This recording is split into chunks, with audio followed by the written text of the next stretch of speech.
ഞാനിവിടെ കുഞ്ഞുങ്ങളെ വിരിയിച്ചിറക്കുന്നൊരു മെത്തേഡാണ് ഞാൻ പറയാൻ പോണത് കേട്ടോ. നമ്മളിങ്ങനെ അടയ്ക്കായ കോഴികളെ നമ്മൾ ഒരു 3-4 കോഴികളൊപ്പം അട വയ്ക്കും. അതിൽ കുഞ്ഞുങ്ങളെയൊക്കെ നമ്മൾ 21 ദിവസമാകുമ്പോൾ കുഞ്ഞുങ്ങൾ വിരിഞ്ഞിറങ്ങും. അവരെയൊക്കെ നമ്മൾ വേഗം മാറ്റും. കുഞ്ഞുങ്ങൾ മാറ്റി ഇറക്കി ബാക്കി വരുന്ന മുട്ടകൾ നമ്മൾ അടുത്ത കോഴിക്ക് വെച്ച് കൊടുക്കും. അത് അങ്ങനെ വിരിയാറുണ്ട് കേട്ടോ. നമ്മൾ കേടെന്ന് വിചാരിച്ച മുട്ടകളൊക്കെ ചിലപ്പോൾ വിരിയാറുണ്ട്. അതിനൊരു 22-23 ദിവസം ഞാൻ വെയിറ്റ് ചെയ്യും ആ മുട്ടകൾ വിരിയാൻ വേണ്ടിയിട്ട്. എല്ലാ കുഞ്ഞുങ്ങളെയും നമ്മളൊരു തള്ളക്കോഴിക്കാണ് ഇട്ട് കൊടുക്കാറുള്ളത്. അത് കോഴികളുടെ വലിപ്പം അനുസരിച്ചാണ് മുട്ടകൾ വെച്ച് കൊടുക്കാറുള്ളത്.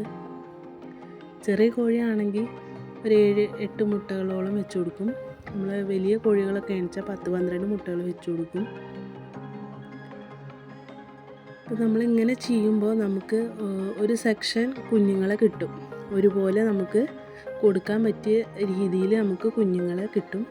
അങ്ങനെയാണ് സെക്ഷനായിട്ടാണ് ഇവിടെ കോഴിക്കുഞ്ഞുങ്ങളെ ഞാൻ വിൽക്കാറുള്ളത് കേട്ടോ. ഒരുവിധം ഒരു പ്രായക്കാരാവും. അത് മെയിൻ കാര്യമാണ്. ഒരുപോലെ ഉണ്ടാവുമല്ലോ കുഞ്ഞുങ്ങൾ. അപ്പോൾ കൊണ്ടുപോകുന്നവർക്കും അതൊരു കാര്യവും. അപ്പോൾ ഇന്ന് നമ്മൾ ഇവരെ പുറത്ത് വിടാൻ പോവുകയാണ്. നമ്മൾ ഇവർക്ക് ചെറുതായിട്ടൊരു കൂട് കെട്ടി കൊടുത്തിട്ടുണ്ട്.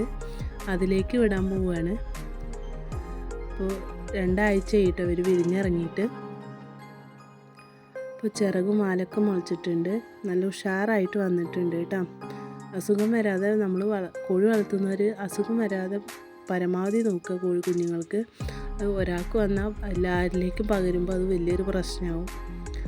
അപ്പോൾ ഇങ്ങനെ പരമാവധി നമ്മൾ അത് നോക്കുക, അസുഖം വരാതെ നോക്കുക. പിന്നെ ഇതുപോലെ മണ്ണിൽ വിടുന്ന പോലെ ആവില്ല നമ്മൾ എത്ര തീറ്റ കൊടുത്താലും. അപ്പോൾ കടയിൽ നിന്നൊക്കെ തീറ്റ കൊടുക്കൽ ഒഴിവാക്കേണ്ടത് നമ്മൾ വീട്ടിൽ നിന്ന് വരുന്ന വേസ്റ്റും കാര്യങ്ങളൊക്കെ കൊടുത്ത് ആ ഒരു ചിലവ് കുറയ്ക്കാൻ നോക്കുക.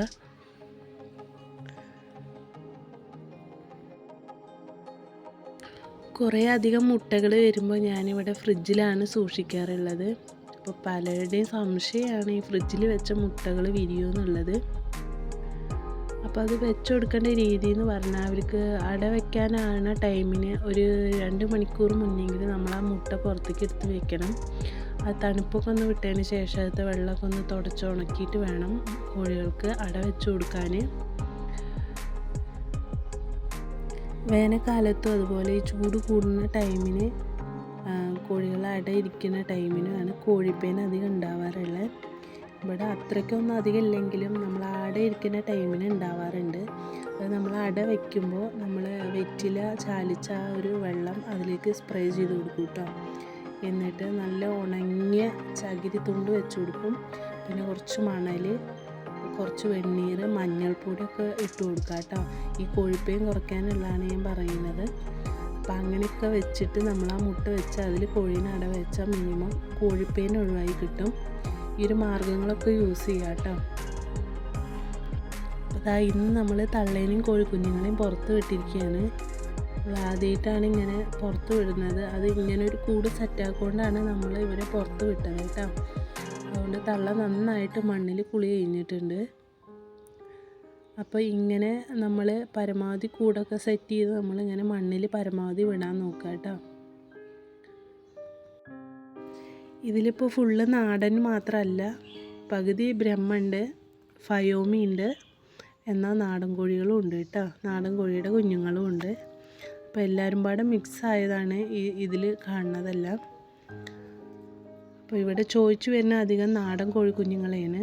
അവർക്കാണ് ഇപ്പോൾ മാർക്കറ്റിൽ നല്ല വിലയുള്ളതും. അപ്പോൾ കോഴികളെ അട വയ്ക്കുമ്പോഴൊക്കെ ഒരുമിച്ച് വെക്കാൻ ശ്രമിക്കുക. അപ്പോൾ നമുക്കൊരു സെക്ഷൻ കുട്ടികളെ ഇങ്ങനെ കിട്ടുമ്പോൾ നമുക്കത് വിറ്റ് പോകുമ്പോൾ ചെറിയൊരു ലാഭമൊക്കെ കിട്ടും. അപ്പോൾ ഇന്നത്തെ വീഡിയോ ഇത്രയേ ഉള്ളൂ. വീഡിയോ ഇഷ്ടപ്പെട്ടാൽ സപ്പോർട്ട് ചെയ്യാൻ മറക്കരുത്.